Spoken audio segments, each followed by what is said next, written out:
Bien, ahora sí. Filipenses capítulo 2,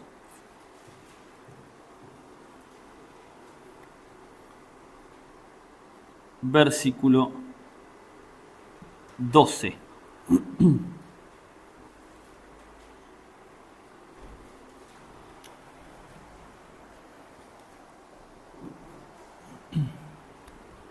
Dice así, Filipenses 2:12. Por tanto, amados míos, como siempre habéis obedecido, no como en mi presencia solamente, sino mucho más ahora en mi ausencia, ocupaos en vuestra salvación con temor y temblor. Amén a la palabra del Señor. Solamente por ahora vamos a leer este pasaje solo. Ocupaos en vuestra salvación. El ocupaos es una expresión de español antiguo, así que vamos a decir ocúpense o ocupémonos en nuestra salvación o de nuestra salvación. Amén a la palabra del Señor. Perdón. La música de recién me ha dejado la garganta un poco mal. Bueno, hermanos, ¿sabían ustedes que, empezando como con este pequeño pasaje, ¿no?, que habla de nuestra salvación, la vida del hombre, y me refiero al hombre natural, el ser humano, ¿no?, la vida del hombre, tanto hombre como mujer, o en la vida del hombre hay un solo momento bisagra, un solo momento que parte la vida del hombre en dos pedazos. Hay un solo momento bisagra en la vida del hombre que parte su vida entre lo viejo y lo nuevo, entre el antes y un después. Hay una sola cosa en esta vida que causa un antes y un después, ¿sí? Ese momento es cuando llegamos a los pies de Cristo. Podemos vivir muchas situaciones traumáticas en la vida. Hay personas, sobre todo mujeres, que sienten que su momento bisagra es el día que tuvieron a su primer hijo o cuando se casaron. Hay hombres que sienten que su momento bisagra es cuando lograron aquel gran logro, tal vez el gran trabajo que esperaban tener o una meta que esperaban lograr. Lo dividen a su vida entre cosas que son plenamente terrenales. Pero lo cierto es que solamente hay una cosa que puede cambiar nuestra vida para siempre de verdad y que tiene un significado para siempre, y es el encuentro con nuestro Señor Jesucristo, el día que conocimos a Cristo. ¿Es así o no es así? ¿Lo creemos o no?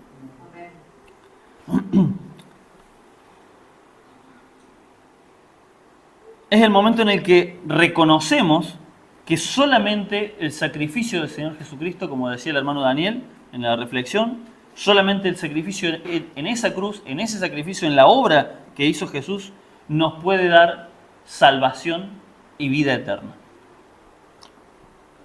Es un momento bisagra porque antes de conocer a Cristo, vivíamos de una forma muy particular. ¿Saben cómo vivíamos? Vivíamos sin el Espíritu de Dios. ¿Cuál es la diferencia entre un hijo de Dios y alguien que no es hijo de Dios? En que el Hijo de Dios, dice la palabra de Dios, que a partir del momento que cree en Cristo, que acepta el sacrificio de Cristo y Cristo hace la obra renovadora en su vida, el Espíritu de Dios entra en esa vida. Y ahí cambia todo. Una persona, y esto es tremendo, ¿no? Porque a partir de ese momento dice la palabra de Dios que nacemos de nuevo. Somos, como dice la palabra de Dios, nuevas criaturas. Y yo esto lo he dicho, lo he reflexionado así muchas veces, ¿no? No sé si les ha pasado que recuerdan lo que hemos hecho cuando estábamos en el mundo, o a lo mejor estábamos en la iglesia pero todavía no habíamos nacido de nuevo, y recordamos eso, y yo recuerdo las cosas que hacía, las cosas que pensaba, y un poquito me doy asco, y recuerdo y digo, qué horror, yo no soy ese. Yo ya no soy ese. Ese Maico que hacía y decía y pensaba esto, me da vergüenza hoy en día y quisiera nunca haberlo sido. Eso significa que verdaderamente hemos nacido de nuevo. Es decir, yo no quiero volver a ese camino. Yo ya no puedo vivir sin el Señor. Por eso, ojo que hablo de aquellos que hemos nacido de nuevo, no de aquellos que vienen a la iglesia. No estoy hablando de que antes de venir a la iglesia éramos uno y después de la iglesia éramos otro. No. Hay muchas personas que se pasan años décadas en una iglesia y el Espíritu Santo de Dios nunca hizo la obra en sus vidas porque esas personas no lo permitieron. Porque su orgullo, su vanidad, lo que sea, no querían renunciar a eso, así que el Espíritu se vio atado de manos y nunca pudo hacer la obra. Porque si nosotros no le permitimos a Él que haga la obra, dice la palabra del Señor, el Espíritu está dispuesto, nuestra carne es la débil. ¿Sí? El Espíritu está dispuesto. Incluso, y fíjense qué triste, hay pastores de iglesia que los escuchás predicar y decís, no sé si esta persona recibió el Espíritu de Dios en su vida. Es cuestión de escucharlo. Escuchás la predicación y ves que siempre son ciertos temas que tienen que ver con lo monetario, con la salud física, con todas cosas externas. ¿Y el pecado? ¿Y la obra de Cristo y lo que Jesús hizo? ¿Qué pasa? ¿Sí? ¿O son monotemáticos? ¿O cuentan sus anécdotas al viajar por el mundo? ¿O cuentan las anécdotas de la iglesia? Pero la Biblia, bien gracias, ¿no? Lo que dice la palabra de Dios sobre el pecado, sobre arrepentirnos, sobre santificarnos día a día. Es muy triste, pero hay gente en las iglesias que si Cristo viene hoy, se quedan en las iglesias, en vez de ir con Cristo. Había una frase de un pastor que decía, hay iglesias que el día que Cristo venga no se van a enterar que vino Cristo. Van a estar toditos en la iglesia. Es muy triste, hermano, pero pasa. Y esto siempre me resultó muy curioso. ¿Cómo puede una persona pasar toda la vida leyendo la palabra de Dios, oyendo a una iglesia, y que no haya habido una transformación en su vida? ¿Cómo puede ser? ¿Nunca se preguntaron eso? ¿Cómo puede una persona que leyó la Biblia, que va a las reuniones hace tantos años, pero vos seguís viendo que hay algo que no cuadra en su vida? Y no quiere servir en ningún ministerio, no quiere colaborar, y cuando le hablas de algo, sí, yo ya lo sé, ya leí la Biblia, ya lo conozco, y como una forma soberbia, como si la Biblia ya está, ya la leí, ya sé cómo es, ya me sé todo, ¿no? Y no aprenden nada. Tantos años escuchando prédicas de tantos hermanos, y ninguna palabra los tocó, ni los conmovió, ni para atrás, ni para adelante. ¿Cómo puede ser? Bueno, si quieren saber, hoy van a saber la respuesta. Y la respuesta es tan simple que da vergüenza ajena. En realidad, esas personas mienten. No leen la Biblia. Esas personas, cuando están en la reunión, no están escuchando la palabra de Dios. Es muy triste. Y yo me di cuenta de esto ya de grande, que muchas personas que me decían que habían leído la Biblia entera, luego cuando hablabas con ellos te dabas cuenta que acá hay un problema, acá hay algo que no me cierra. Claro, es una vida ficticia, es un cristianismo ficticio. ¿Sí? Se acostumbraron, hay muchas personas que solo leen los versículos que ya conocen, y se conocen varios de memoria, entonces te da la impresión de que leyeron la Biblia, que se la conocen.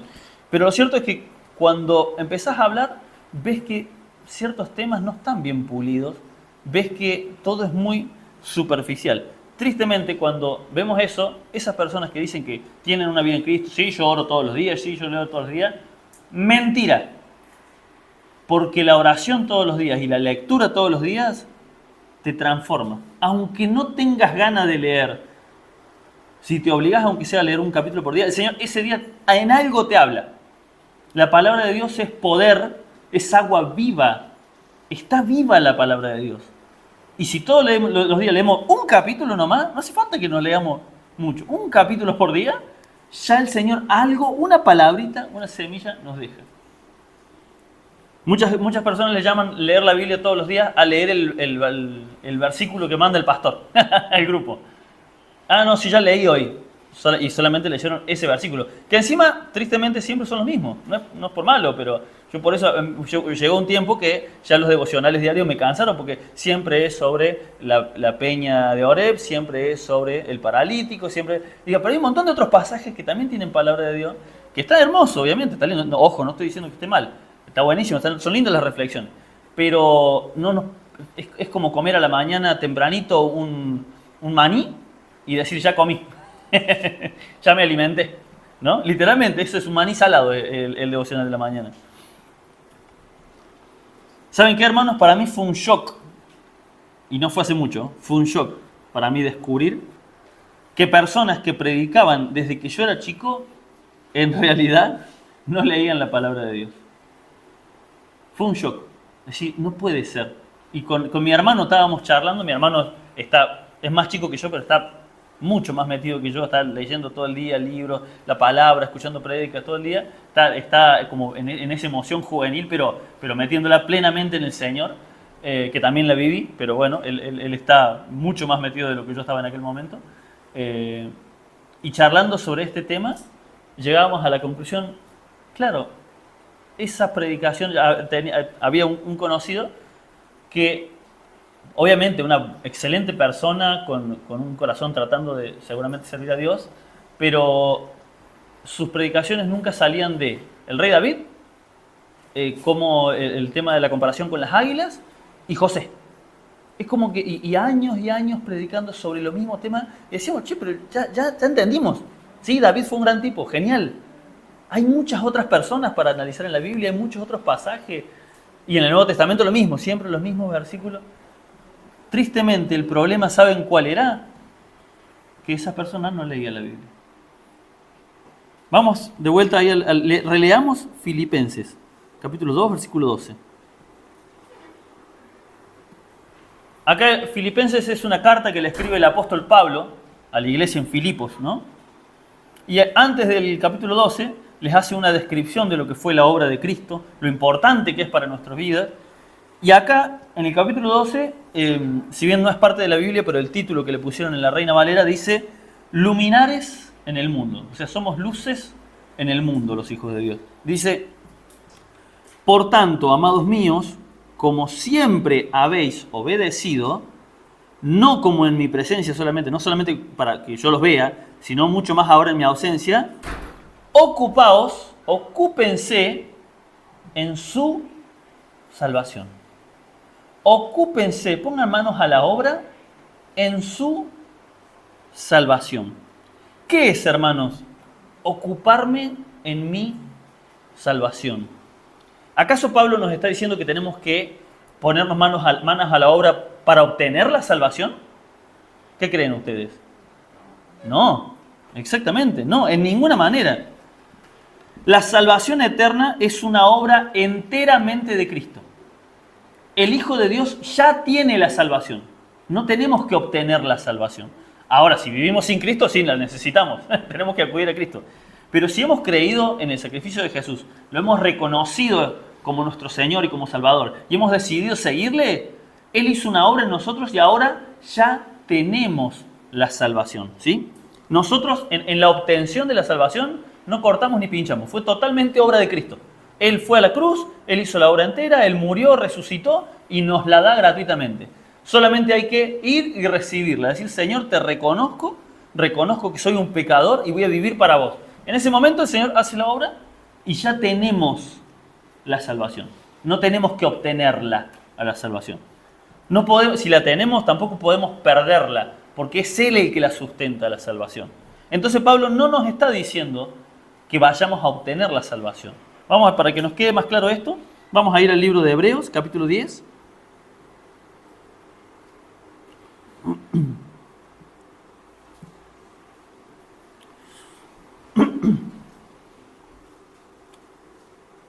Versículo 12. Hebreos 10, 12.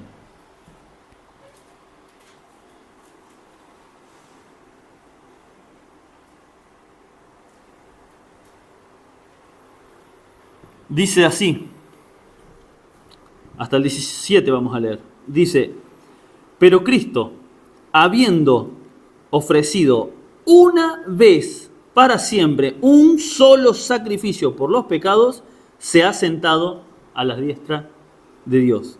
De ahí en adelante, esperando hasta que sus enemigos sean puestos por estrado de sus pies, porque una sola ofrenda hizo perfectos para siempre a los santificados. O sea, solamente lo que hizo Jesús alcanza. Eso quiere decir. ¿Y quiénes son los santificados?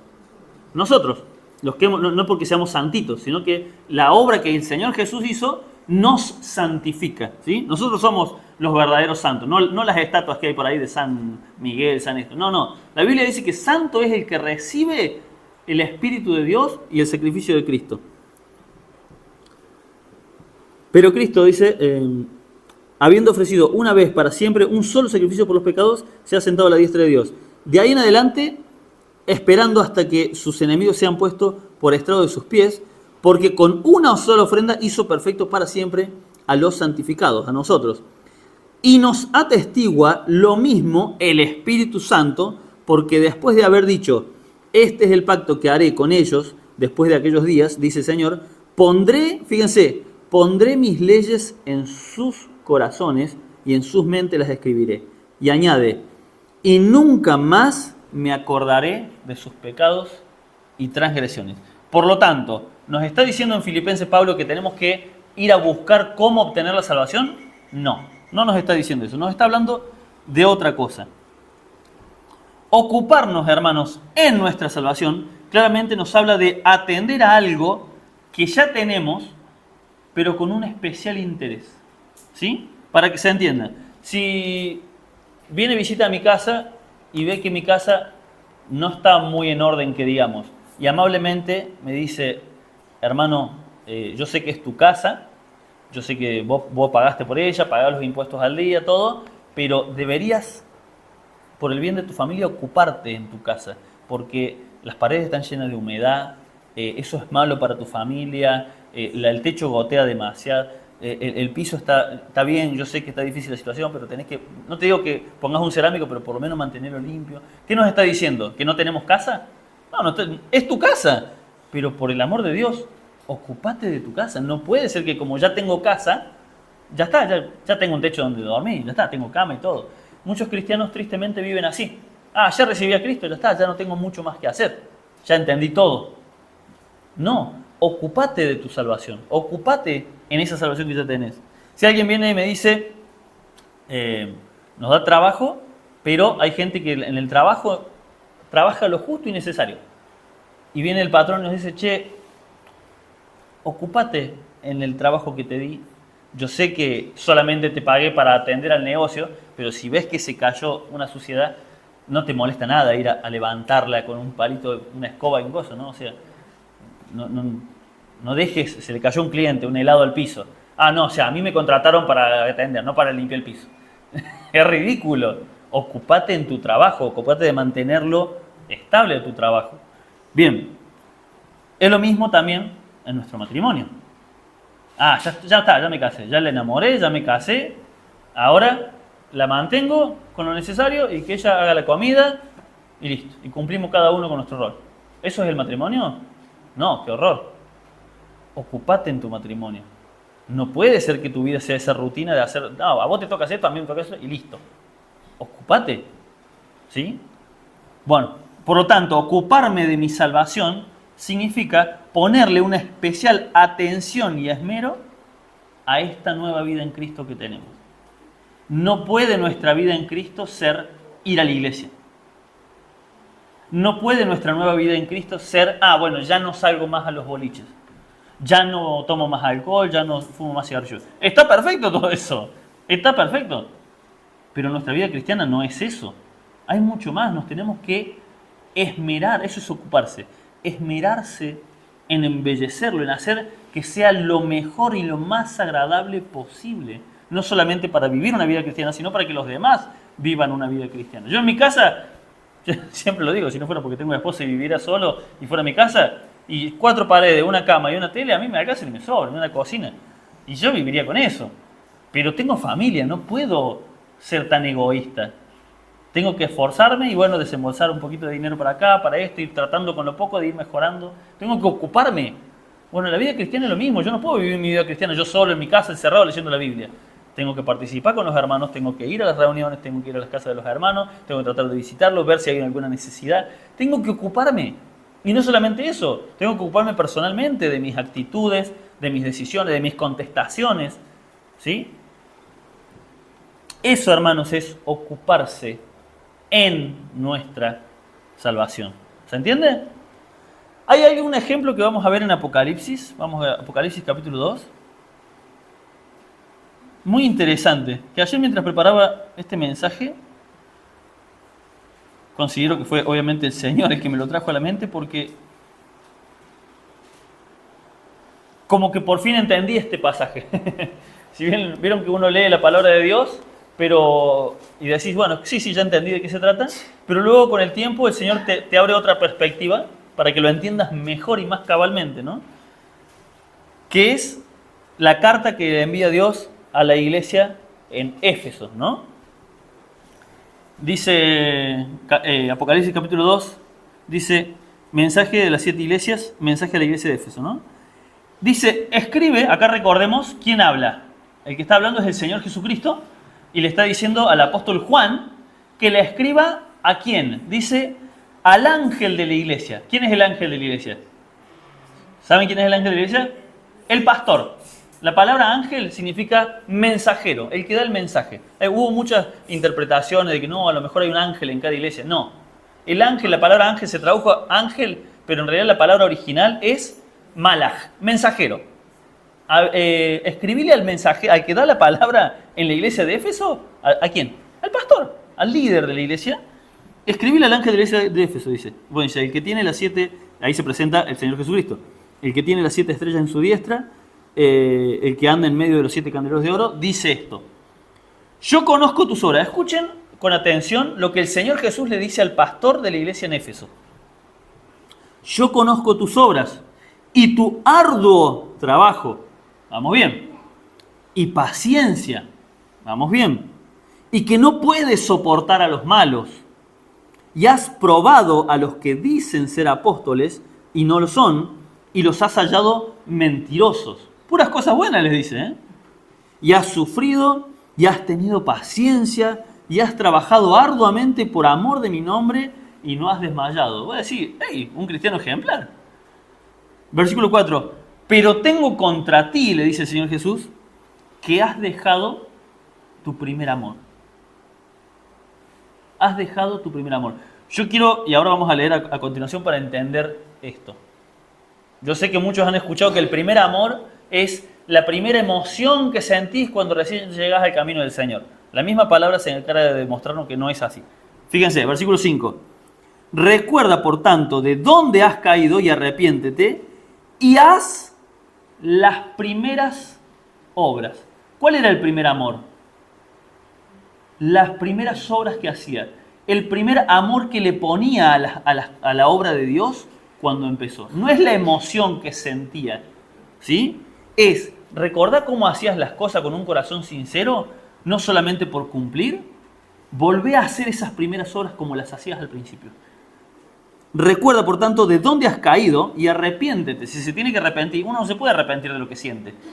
Uno se puede sentir bien, se puede sentir mal, se puede sentir alegre, triste. Es una cosa de emociones humanas. Pero si es que hay que arrepentirse, significa que dejó de hacer algo que estaba haciendo bien y lo empezó a hacer mal. Recuerda, por tanto, de dónde has caído y arrepiéntete y haz las primeras obras, o sea, como las hacías del primer amor. Acá. Y haz las primeras obras. Pues si no, vendré pronto a ti y quitaré tu candelero de su lugar y si no te hubieras arrepentido. Acá quitaré tu candelero no quiere decir que el Señor va a venir a sacarle la salvación a nadie. Ojo. No. Le está hablando al pastor de esa iglesia. Le está diciendo, voy a traer un pastor mejor que vos porque si no acomodás esto, yo necesito que mi iglesia tenga un pastor que trabaje, que esté haciendo las primeras obras correctamente. ¿Sí? Voy a quitar ese lugar de autoridad que te di, te lo voy a quitar. Si no te pones las pilas, le está diciendo. Bien. ¿Se entendió? ¿Sí? Porque a lo mejor algunos todavía tienen ese pensamiento de que el primer amor es la primera emoción. Ay, qué lindo, cuando recién llegamos aquí teníamos esa emoción. Sí, era linda la emoción, pero ese no es el primer amor. El primer amor es las primeras obras, cómo lo hacía con un corazón sincero para el Señor. Y eso es algo que el Hijo de Dios no puede perder. No es que cuando llegamos a la iglesia, como había lindas emociones, hacíamos las cosas mejor, y bueno, y con el tiempo se apaga, y bueno, lo lamento, es así la vida. No, el Señor le dice, no, volvé a hacer las cosas con el amor que las hacías al principio. Algo había pasado en la vida del pastor de Éfeso que estaba haciendo la voluntad de Dios por pura inercia. Fíjense que al principio todo lo que le dice es bueno. Soportaste, resististe a los malos. ¿Cómo es que lo voy a leer de vuelta porque no me acuerdo de memoria? Dice, yo conozco tus obras y trabajaba arduamente, tenía paciencia, no soportas a los malos, has probado, has examinado a los que dicen que son apóstoles y no lo son, y los has hallado mentirosos. Has sufrido y has tenido paciencia y has trabajado arduamente por amor de mi nombre y no has desmayado. O sea, un montón de cosas buenas estaba haciendo el pastor de Éfeso, pero ya las estaba haciendo por inercia. ¿Sí? Hoy me toca hacer las cosas bien. Me guste o no me guste. Me toca poner cara de póker y seguir adelante. Sí, bueno, listo. Lamentablemente, yo sé que las cosas no salieron como yo quería, pero vamos. Y dale. Y había como una fatiga, tal vez, en ese pastor, pero seguía haciendo la voluntad de Dios porque era lo que había que hacer. Ya no por amor a Dios, sino porque, bueno, uno se acostumbra a hacer las cosas bien. Si uno maneja una rutina de hacer ejercicio todos los días y un día capaz que está fatigado, los mismos deportistas dicen, ¿cómo haces vos? Y yo el día que me tengo ganas de morir y no tengo ganas de nada, salgo a correr igual y me obligo. Porque si no el cuerpo se me deteriora. Yo tengo que hacer ejercicio todos los días, dicen los deportistas de alta categoría, ¿no? Tenga o no tenga ganas, yo tengo que hacerlo igual. Tengo que obligarme a hacerlo. Y acá Dios le dice al pastor de Éfeso, yo no quiero que hagas las cosas obligándote de mala gana, por inercia. Este pastor tristemente estaba haciendo las cosas por inercia. Todo lo que él estaba haciendo bien, tristemente al parecer, lo estaba haciendo sin amor. Sin una buena voluntad de su parte. Recordemos que la palabra de la traducción de amor, ¿sí? Cuando dice que Dios amó al mundo, es Dios tuvo una buena voluntad. Y cuando nos dice que amemos a nuestro enemigo, nos dice que pongamos una buena voluntad en lo que hacemos. ¿Sí? Bueno, ya no estaba haciendo las cosas de buena voluntad, las estaba haciendo por inercia. Porque soy cristiano y no me queda otra. Y bueno, ya no puedo ir al mundo a pecar. Tengo que... ¿Cuántas veces se han sentido así, hermano? ¿Se han sentido así? De que estoy haciendo la voluntad de Dios porque soy cristiano y no me queda otra. ¿Por qué pasa esto? Que al principio el amor parece ser más fuerte y luego decae. ¿No? ¿Vieron los enamorados? Cuando una pareja se conoce, se enamoran con todo el corazón y si ambos tienen suerte y justo resulta que el otro se enamora también de él, llega el día que se casan y es todo amor y felicidad. Los ves 10 años después y están destruidos. Los pasó una topadora por encima, se tratan mal o no se hablan. La vida se volvió una rutina. ¿Qué pasó con el primer amor? ¿Qué pasó con eso que había? Bueno, yo les voy a explicar algo un poquito ahora, les voy a traer un poquito de ciencia médica para que podamos entender este versículo y podamos entender que cuando la palabra de Dios habla amor, no está hablando del sentimiento que nosotros creemos. ¿Sí? ¿Saben ustedes que hay algo que, esto lo descubrí hace poco escuchando un video donde explicaban cómo funciona el cerebro? Saben que cuando una persona, y esto para mí también fue muy choqueante, ¿no? Yo de chico era muy enamoradizo, yo me enamoraba, pero tras tuerca me ponía de enamorado, me deprimía, lloraba, mal. Y me duraba mucho tiempo. Y luego de grande, al entender esto, la verdad que dije, wow, viví literalmente en una mentira. Resulta que el enamoramiento es una serie de químicos que libera nuestro cerebro en cierto momento, cuando conocemos a una persona que nos gusta sobreexageradamente, que de golpe vemos que todo en esa persona es perfecto, nuestro cerebro libera estas drogas. Oxitocina, dopamina, serotonina y adrenalina. ¿Vieron esa emoción de verla, de abrazarla? ¿Saben qué es? Se le llama la droga del amor. Es decir, sentimos que es algo espiritual, hay una conexión, es el amor de mi vida, yo siento algo espiritual. Lamento decirte que es simplemente una droga que tu cerebro liberó. Y fue muy duro enterarme y darme cuenta de esto. No es algo espiritual, no es algo trascendental que el universo nos trajo. No, es simplemente tu cerebro haciendo de las suyas, liberando cantidades brutales de estas 4 drogas que nos destartalan. ¿Escucharon alguna vez la frase, el amor te vuelve idiota? Haces tonterías, decís tonterías porque estás drogado. Involuntariamente y naturalmente estás drogado. ¿Y a qué lleva las drogas? A cometer locura. ¿Cuántas personas se han suicidado por amor? Porque los engañó el amor de su vida. Se habían obsesionado en toda su mente, toda su fe habían puesto en que ese era el amor de su vida. Y el día que descubrieron que no era así, que para la otra persona capaz que al principio sintió algo, pero luego ya se olvidó y se fue con otro tipo, por lo general, tristemente, los suicidios casi siempre son hombres. Porque nosotros, en los hombres, es que más se libera esa droga.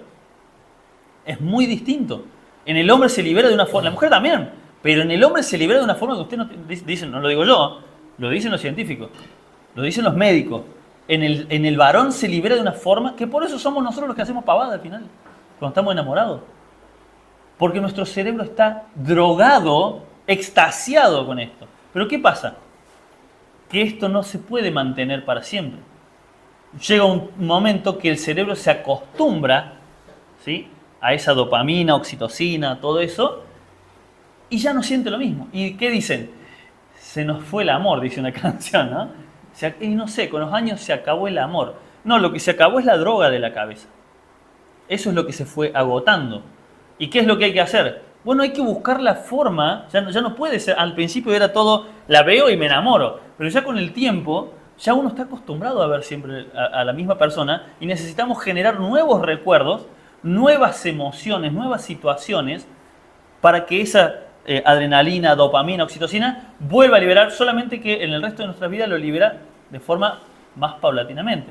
¿Cómo se puede activar eso de vuelta? Y lamentablemente yéndote con otra persona. Porque no se vuelve a activar de vuelta eso de esa forma.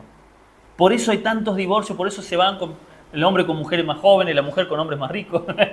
Necesitan a alguien que les mantenga esa adrenalina. Y no es chiste, no lo digo en chiste, es así. El hombre, lo que le genera eso es la juventud, la belleza de la mujer, y a la mujer a lo mejor poder tener cosas nuevas, poder verse mejor, tener más maquillaje, más viaje, nos libera esas drogas en nuestra cabeza y nos hace creer que eso es la felicidad. ¿Sí? ¿Por qué les digo esto? Porque luego del enamoramiento viene la rutina, ¿sí? Y la rutina mata toda esa droga. Y a mí me tomó un tiempo entenderlo eso. La rutina, pues yo soy una persona rutinaria y amo la rutina, pero mi esposa no. Y la rutina mata esa relación. Al principio, como les decía, el solo hecho de vernos es suficiente emoción para enamorarnos, pero con los años necesitamos mantener la droga del amor con pequeños detalles que hacen feliz el día a día. El que tiene plata se va de viaje en un crucero, genial, pero la mayoría de nosotros no podemos hacer eso. Así que tenemos que buscar el detalle. ¿Cómo hago esto pequeño, aunque sea que esté al alcance de mi mano, para tratar de hacerla feliz en lo que pueda? Bueno, hermanos, esto no es una reunión de matrimonios, ¿eh? Voy a algo con esto. Nuestra vida cristiana es igual. Nuestra vida cristiana es lo mismo. Al principio vamos a tener un torrente de emociones, ¿sí?, que con los años la emoción se va a ir en disminución. Pero acá el Señor Jesús no le está diciendo al pastor de Éfeso que vuelva a sentir lo que sintió al principio, porque no se puede volver a sentir lo mismo. Es imposible, es una imposibilidad del cerebro. No se puede. Lo que se puede hacer es reavivar esa llama con nuevos detalles día a día. No podemos pretender sentir la misma emoción que al principio, porque las emociones son pasajeras. Necesitamos renovar nuestra vida cristiana cotidiana para que no se nos vuelva una vida tediosa y religiosa. Eso es ocuparse en la salvación que yo tengo. No dejar que mi salvación se convierta en una religión. No dejar que mi salvación se convierta en una costumbre cristiana.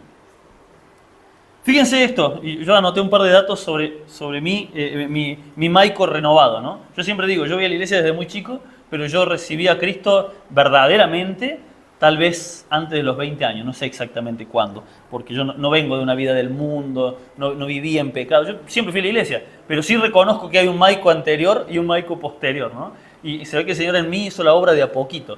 En algunas personas vienen de una vida tal vez en la droga, en un montón de cosas, claro, y se nota el cambio, porque, mirá lo que era este antes, pero yo como siempre fui a la iglesia, la obra en mí fue distinta, fue de a poquito.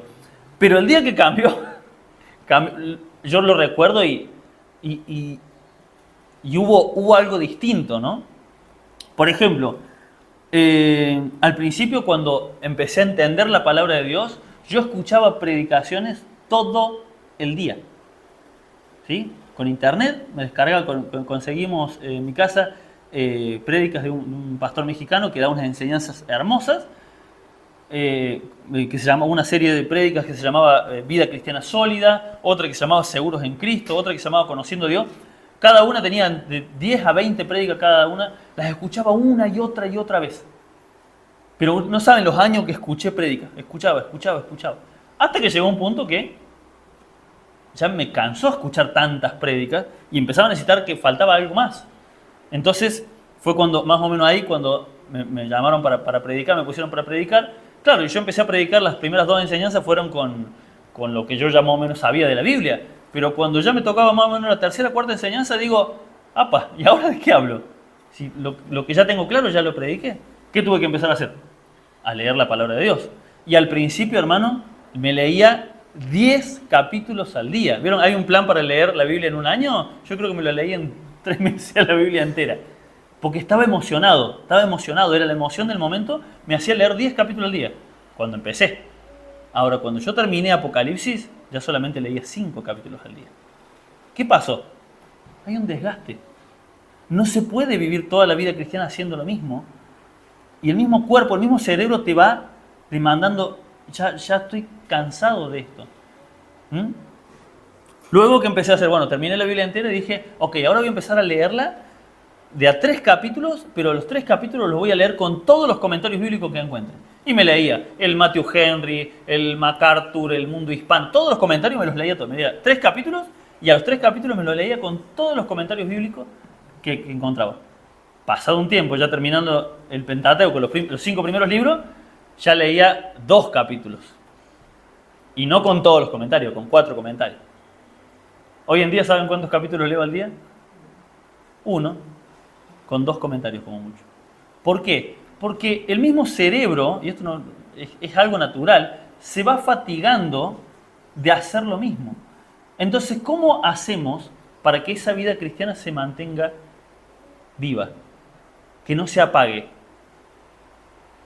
Haciendo cosas nuevas, hermano, en nuestra vida cristiana. No podemos pretender solamente que nuestra vida sea leer la Biblia. No podemos.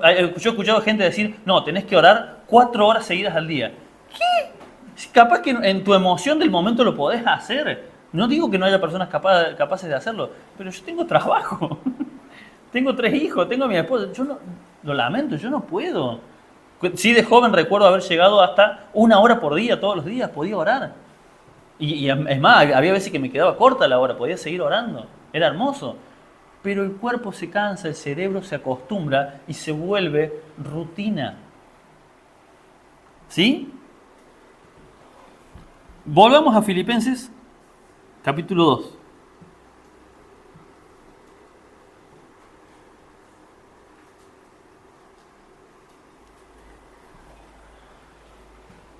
Versículo 12 que leímos dice, por tanto, amados míos, como siempre habéis obedecido, no como en mi presencia solamente, sino mucho más ahora en mi ausencia, ocupaos en vuestra salvación con temor y temblor, porque Dios es el que en vosotros produce así el querer como el hacer por su voluntad. ¿Quién es el que produce en nosotros las ganas de hacer las cosas bien? ¿Nosotros? ¿Porque leemos mucha Biblia? ¿Nosotros porque oramos mucho? ¿Porque somos muy buenos cristianos? No. Es Dios, por medio de su Espíritu, el que va produciendo de a poco, o de golpe, o de a poco, a veces más, a veces menos, pero es Él el que va produciendo el crecimiento espiritual en nosotros. Dice la palabra del Señor, dice el apóstol Pablo, yo sembré la palabra, Apolos dice regó, pero el crecimiento lo da Dios. Uno puede predicarle la palabra a Dios, el otro puede fortalecer por medio de prédicas, pero todos vamos a crecer a un ritmo distinto, hermano. Por eso hay gente que en un año en la iglesia entendió todo, porque estaban abiertos a escuchar la palabra de Dios, y hay gente que hace 20 años que no salen de las mismas 3 predicaciones de siempre. Porque el crecimiento es Dios el que lo da. Dios trata con cada uno de nosotros en forma muy distinta, ¿sí? Porque cada hijo tiene necesidades distintas. Los que tienen hijos, ¿no saben que sus hijos son distintos? ¿No saben que tienen necesidades distintas? Nosotros con León ahora estamos a full tratando de ayudarlo a hacer las tareas porque le cuesta. Y a Elena hay que frenarla para que deje de hacer tareas porque ella tiene una facilidad y que ella sola en la casa se pone, no hay que mandarla. Las necesidades son distintas. No puedo yo exigirle a ella que se ponga a leer al ritmo de León porque ella ya está acostumbrada a un ritmo bastante bien. No tiene sentido exigirle a un hijo lo que el otro hijo necesita. De la misma manera Dios no trata igual con nosotros, hermanos.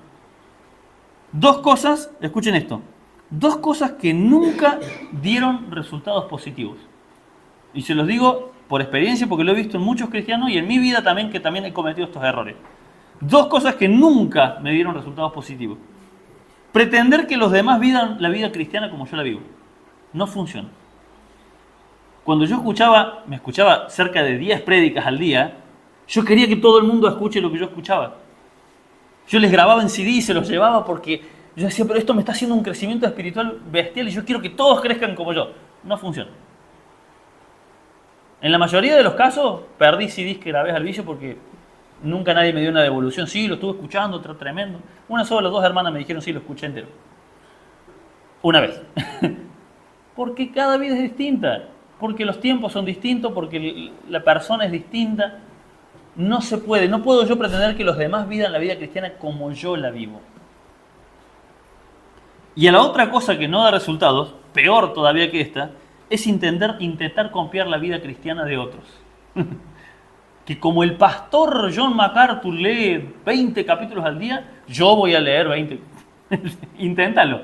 Vas a ver que lo vas a hacer 1 o 2 días y te vas a querer morir el tercer día. Porque somos distintos. Dios trata de una forma personal. Dios es una persona. ¿Sí?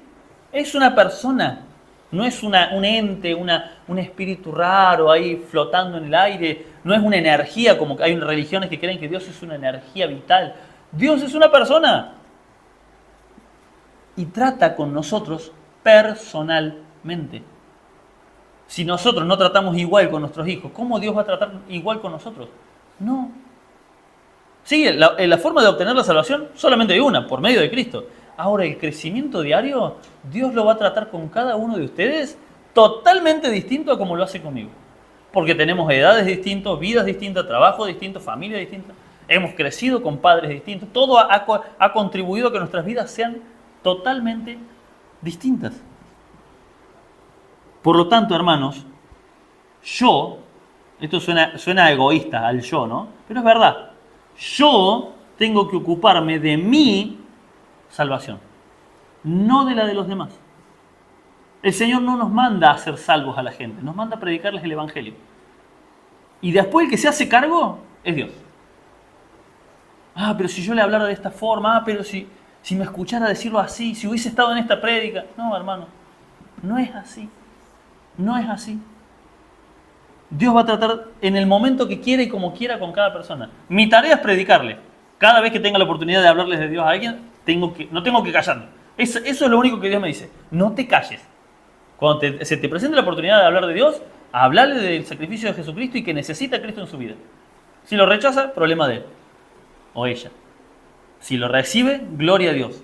De ahí en más el crecimiento de esa persona va a ser personal con Dios.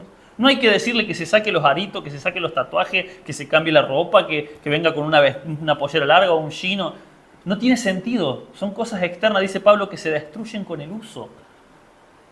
Deja que la obra la haga el Espíritu de Dios en su vida. Fíjense, y qué interesante esto, ¿no? De que dice, ocupaos en vuestra salvación, no en la salvación del otro. ¿Qué nos dice a los maridos? A mí, maridos, amad a vuestras mujeres. Ocupate en tu matrimonio, no en los matrimonios de los demás. No estés mirando lo que hace la otra mujer o el otro hombre, problema de ellos. Ocupate de tu mujer, marido.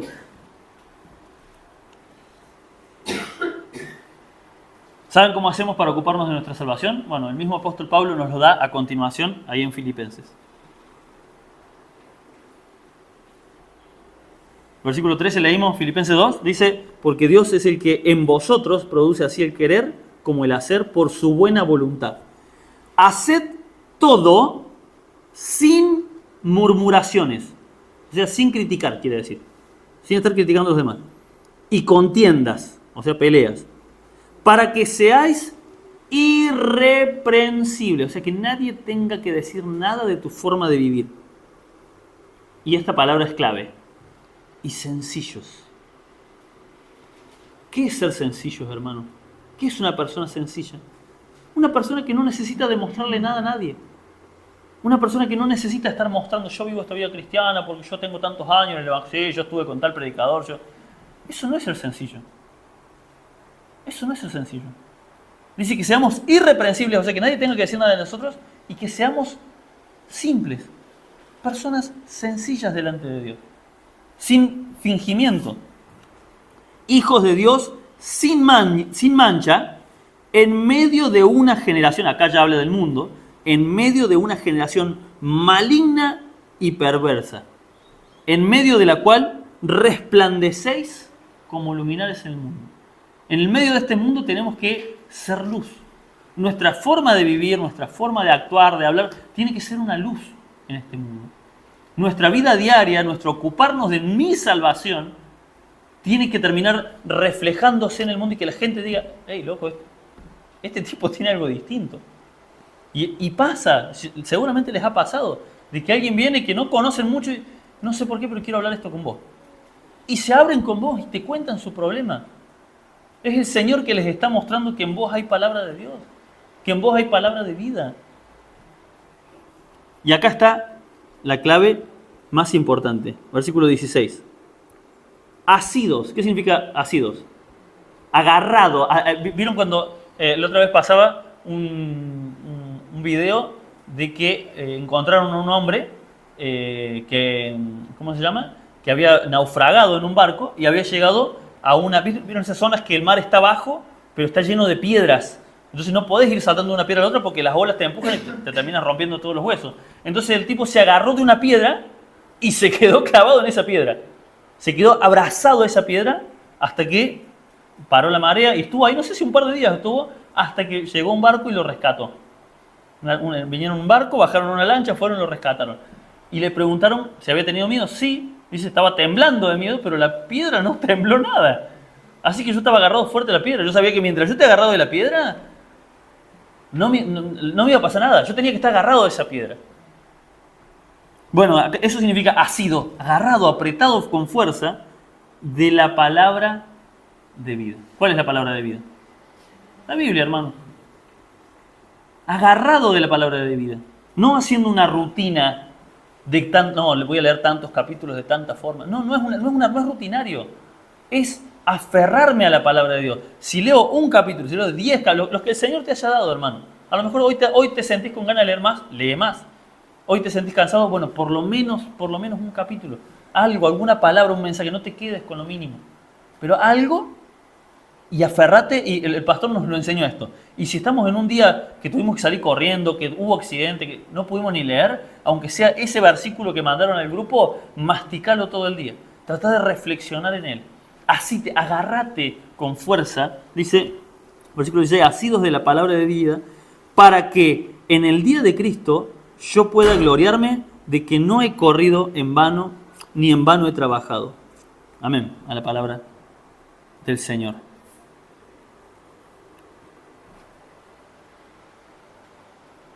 Saben, quisiera que vayamos rápidamente a Romanos capítulo 14. Con esto terminamos.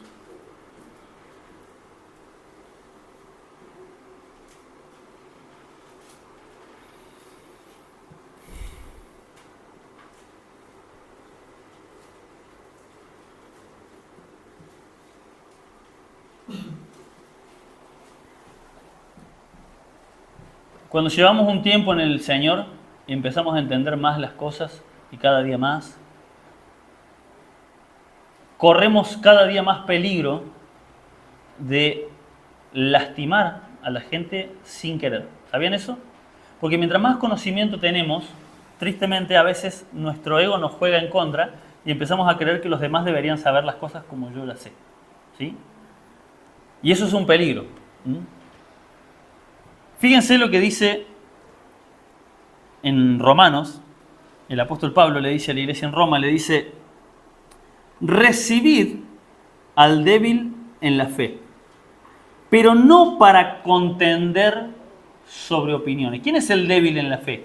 El que recién a lo mejor llega a los caminos del Señor, que todavía no entiende todo correctamente, que a lo mejor comete errores, ¿sí? A lo mejor todavía ha pasado de mujeres que han entrado en una iglesia acostumbradas a que en el mundo se sale de forma provocativa y vienen a la iglesia vestidas de forma provocativa. Y no, su cerebro no les dice: che, esto no está bien en una iglesia, estás provocando sin quererlo. Hay varones que vienen a lo mejor todavía dejando el cigarrillo ahí en la puerta. Hay muchos errores que cometemos cuando recién llegamos al camino del Señor y que el Señor los llama débiles en la fe. Ya crecieron en Cristo, ya llegaron al camino del Señor, pero todavía falta el fortalecimiento. Y acá el apóstol Pablo dice: reciban al débil en la fe. No le digan: hey, no, acá no podés entrar con esa ropa, acá no podés entrar con olor a cigarrillo, pará, que... No, ¿cómo que crees en el horóscopo? Es una tontería eso. Acá no, recibilo. Ah, si viene a la iglesia y dice: sí, pues yo vine porque soy de Sagitario. Vos callate la boca y dejá que las palabras del Señor en la prédica le va a hablar. Es muy nuevo todavía para entender lo del horóscopo, que no tiene sentido. Déjalo. Ajá, mira vos. Bueno, vení, ojalá la palabra del Señor te hable. Tenemos que ser sabios al recibir a alguien en la casa del Señor. Dice, pero no para recibirlo, pero no para contender sobre opiniones. No contiendas, no pelees por soncera. Dice, versículo 2, porque uno cree, acá lo pone en el ejemplo de la comida, pero aplica a un montón de cosas y un montón de gustos. Porque uno cree que se ha de comer de todo.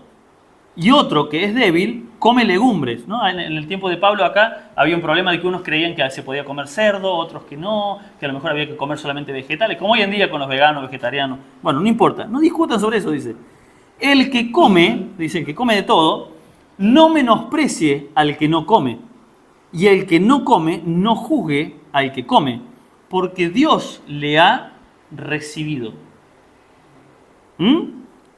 ¿Tú quién eres que juzgas al criado ajeno?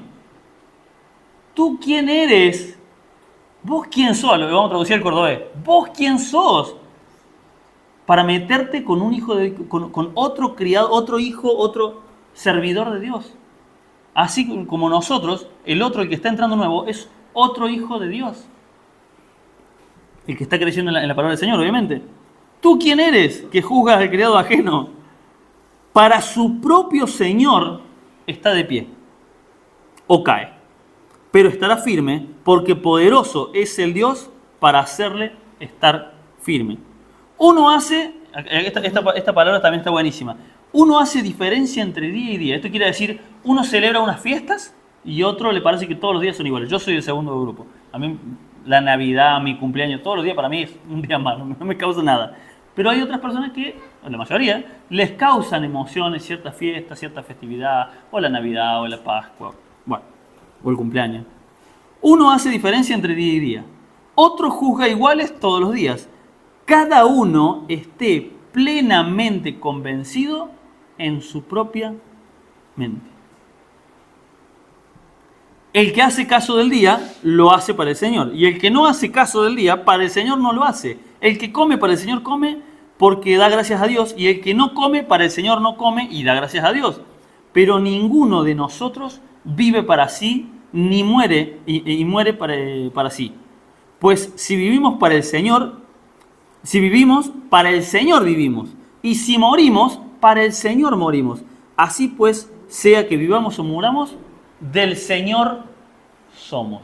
Cada uno de nosotros, hermanos, somos de Dios, individual y conjuntamente. Como iglesia todos juntos, pero en nuestra vida cotidiana nuestra salvación personal, cada uno la lleva de una forma distinta delante del Señor. Y voy a leer rápidamente, versículo 14 y 15, dice: yo sé y confío en el Señor Jesús, que nada es inmundo en sí mismo.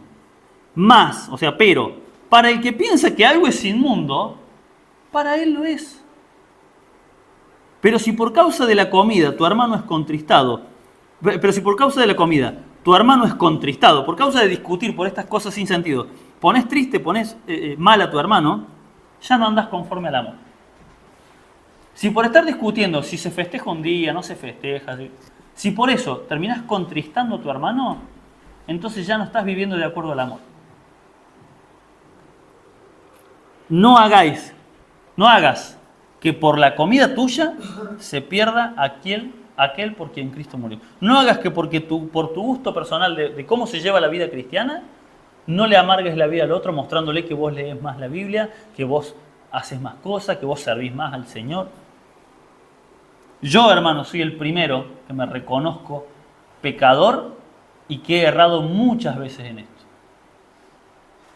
He errado mucho en esto. Y por ahí me cuesta todavía mantener la lengua cerrada. Cuando considero que algo está mal, que algo está bien. Hace unos días, y con esto concluyo, hace unos días llegó la fiesta de Halloween. Yo considero que mis hijos obviamente no van a festejar Halloween porque como cristiano no es un buen testimonio, pero también creo que no hay que darle ningún tipo de entidad ni nada. Nada de nada, o sea, ni siquiera tenemos que hablar del tema porque dice la palabra del Señor que un ídolo nada es, no existe, o sea, ¿para qué? Sin embargo, un grupo de hermanas sintieron en su corazón hacer la fiesta de la luz y cosas. Entonces, yo, cuando se estaba hablando del tema, el Maico carnal estaba por hablar y decir, pero la palabra del Señor es esto, y el Señor, ustedes no saben cómo me cayó la boca, y dice, esto que están haciendo estas hermanas lo están haciendo para mí, no para vos. Así que cállate la boca. Así me habló el Señor, ¿eh? Calladito ahí, quietito. El que hace las cosas para el Señor lo hace. ¿Vos quién sos para decirle qué fiesta hacer a favor o en contra? No es problema tuyo. Calladito. Para vos son iguales todos los días y no afectan nada. Listo. No lo festejes y no hables nada. Pero si estas hermanas están sintiendo en su corazón este deseo de llevar la palabra de Dios en Halloween para hacer como una contraofensiva, el Señor les dio a ella ese ministerio. ¿Quién sos vos para decirles algo? Y me tocó así. Perdón, Señor. Calladito la boca. Perdón, Señor. El que lo hace, para el Señor lo hace. Y el que no lo hace, para el Señor no lo hace. ¿Se entiende, hermanos, qué significa ocuparse en nuestra salvación? Ocuparnos de cada día ser más agradables a Dios. No querer que los demás vivan como yo vivo. No pretender que los demás lleven mi vida cristiana. Yo tengo que ocuparme de mi salvación. Yo tengo que hermosear mi salvación. En vez de estar hablando de sonceras, de opiniones. No, ocúpate de ser cada día más santo. Ocúpate de que cada día la gente vea más la luz de Cristo en tu vida. Que cuando te contestan mal, no contestas mal. Ahí se nota.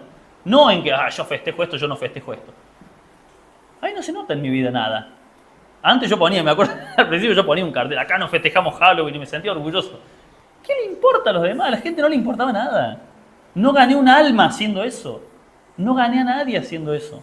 Ganaron más las hermanas llevándoles un textito bíblico a la gente que yo haciéndome el guapo de que yo no festejo Halloween. A nadie le importa. Hermanos, ocupémonos en nuestra salvación. Amén. Espero que haya sido de bendición para ustedes como lo fue para mí.